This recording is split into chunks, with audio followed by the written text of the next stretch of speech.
तो हेलो मेरे दोस्तों, मैं आपके लिए लेटर फिल्म किसके बाद से रेडी एक और वीडियो लेके आ सको। तो वीडियो को पसंद आई हो, पसंद आए तो वीडियो को लाइक करना, वीडियो कमेंट करना, बाद ही सब्सक्राइब की वीडियो अच्छी लगे तभी सब्सक्राइब करना। फिर से बता, वीडियो अच्छी लगे तभी सब्सक्राइब करना। तो स्टार्ट करते हैं वीडियो बिना किसी टाइम गवाए। लेटर फिल्म किसके बाद चैप्टर 13।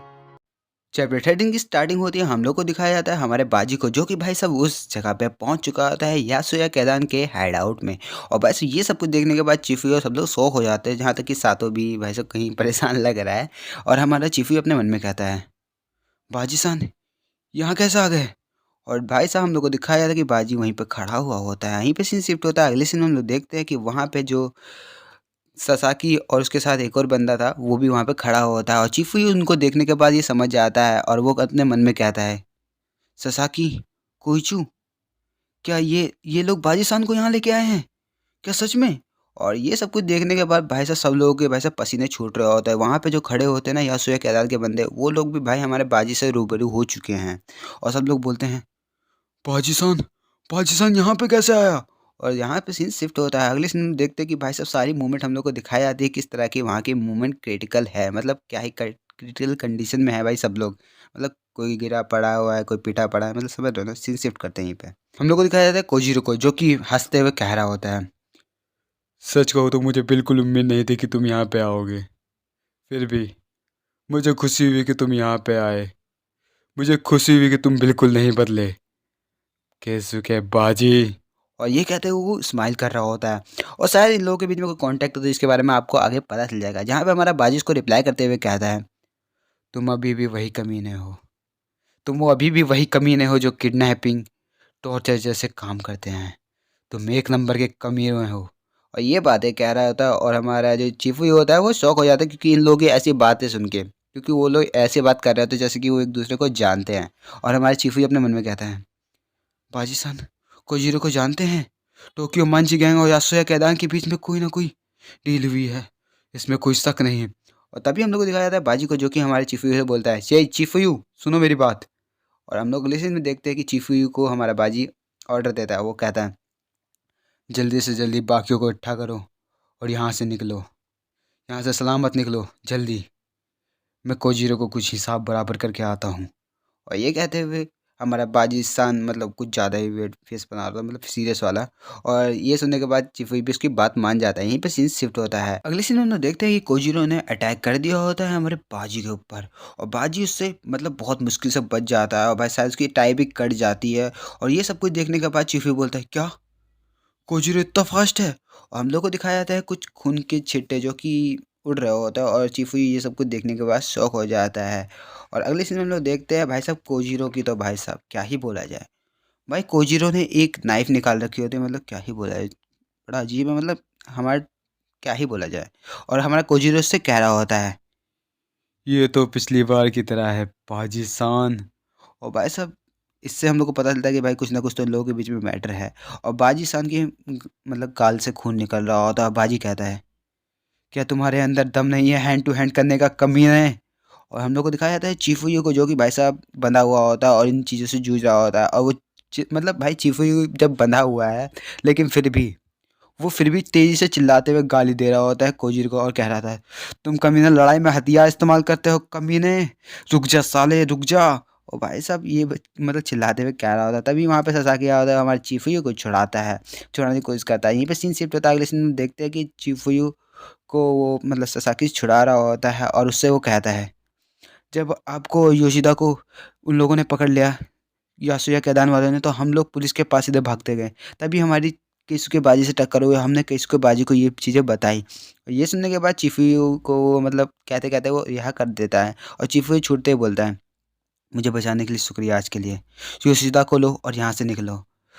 और तभी भाई हमारे चिफुयू उठने की कोशिश करता है, उसको मतलब थोड़ा लड़खड़ा जाता है। और ये चीज़ देखने के बाद ससाकी बोलता है, तुम घायल हो, तुम्हें भी हमारे साथ चलना चाहिए। और यहीं पे सीन शिफ्ट होता है। अगले सीन में हम देखते हैं कि चिफुयू हमारे सातों की तरफ देखते हुए कहता है, मुझे एक बेवकूफ़ को बचाना है तो मुझे ये करना ही होगा। और वैसे ये कहते हैं उसके सर से खून भी निकल रहा है, जो कि भाई साहब उस बैट की देन है।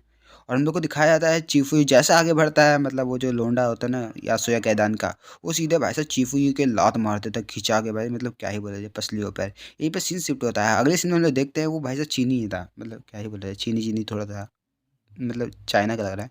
और वो हमारे चीफू से कहता है, मैं तुम्हें जाने नहीं दे सकता बच्चे। और ये सुनने के बाद चीफू बोलता है, भाड़ में जा कमीने, मेरे रास्ते से हट। और तभी हमारे चीफू उड़ जाता है और वो बंदा कह रहा होता है, काश कोजीरो ने हथियार ना निकाला होता, अगर तुम अपने घर चले जाते बच्चे, ये तुम्हारे लिए भी सही रहता बच्चे।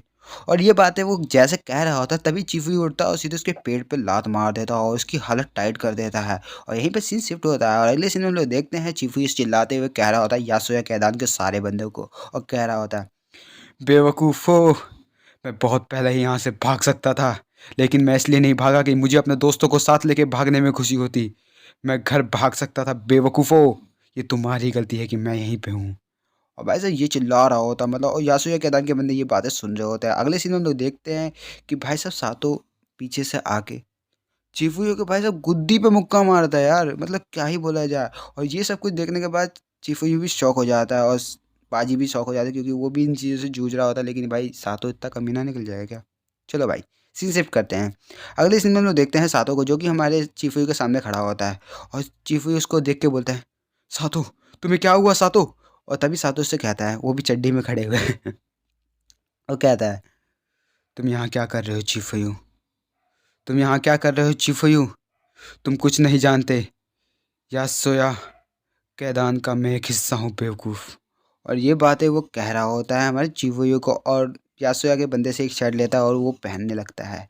यहीं पे सीन शिफ्ट होता है। अगले सीन में देखते हैं कि चीफू को हमारा सातो दोबारा कुछ कहता है और कहता है, मैं सातो यरूशे यासोया कैदान की एक स्क्वाड का कैप्टन हूँ। आज से और अभी से बाजी केसुके और मासुनो चिफुयू मेरे दुश्मन है। और भाई साहब ये बातें सुनने के बाद चिफुयू और भाई पूरी तरह से शौक हो जाते हैं, क्योंकि साला इसी के लिए इतना मैटर हो रहा है और भाई साहब यही दोगला निकल रहा है।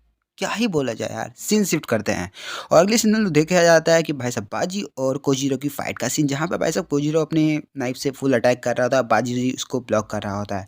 और कोजीरो से कहता है, तोमान डूबेगा, तोमान पक्का डूबेगा बेवकूफ़। ये बातें मुझे सातों ने कही है और ये उसका दिमाग कहता है।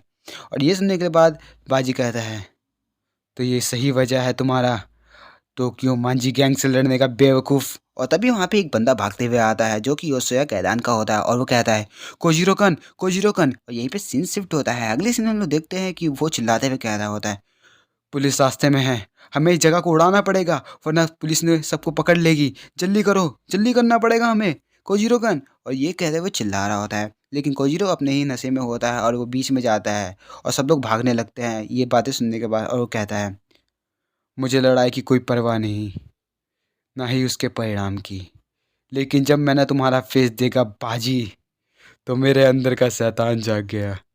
और इसीलिए 7 जुलाई, चलो हम जब तक लड़ेंगे, जब तक हम लोग लड़ेंगे, जब तक हम दोनों में से कोई एक ख़त्म ना हो जाए बेवकूफ़। तो आओ 7 जुलाई को लड़ाई करते हैं। और ये कहते हुए मतलब अपने चाकू घुमा रहा होता है, मतलब क्या ही बोला जाए यार, चाकू आ जाए। यहीं पे सीन शिफ्ट होता है। अगले सीन में हम लोग दिखाया जाता है हमारे सादो को, जो कि यहाँ से जा रहा होता है, बाजी और चीफू से देख रहे होते हैं। और चीफू पीछे से चिल्ला रहा होता है, हे बेवकूफ़ सातो, तुम ये क्या कर रहे हो, तुम क्या कर रहे हो। और भाई साहब चीफू की बातों को नज़रअंदाज करते हुए दोनों जा रहे होते हैं, हमारे कोजीरो और हमारा सातो, क्या ही बोला जाए। सीन शिफ्ट होता है। अगले सीन में लोग देखते हैं कि सातो भी इस बात से रिग्रेट होता है, मतलब बुरा लग रहा होता है। और वो अपने मन में कहता है, मुझे माफ़ करना बाजीकन चिफुयू। और भाई साहब ये कहता है वो जा रहा होता है, हम लोग को दिखाया जाता है बाजी तो भाई साहब पूरी तरह से मुंह मोड़ चुका होता है, क्योंकि वो जानता है सातो आने वाला नहीं है, लेकिन चिफुयू को बहुत ज़्यादा ही बुरा लगता है। तो या इसी के साथ हम लोग खत्म करते हैं लेटर फ्रॉम केस के बाजी की चैप्टर 13 की वीडियो यहीं पे खत्म। आशा करता हूँ वीडियो को पसंद आया, पसंद आता है वीडियो को लाइक करना, वीडियो कम करने बाद सब्सक्राइब कर वीडियो चलते तभी सब्सक्राइब करना, फिर से बताओ वीडियो चलते तभी सब्सक्राइब करना। तो बाय, मैं मिलते हैं बिल्कुल नई वीडियो जो कि अलग अलग मस्त। तो बाय बाय।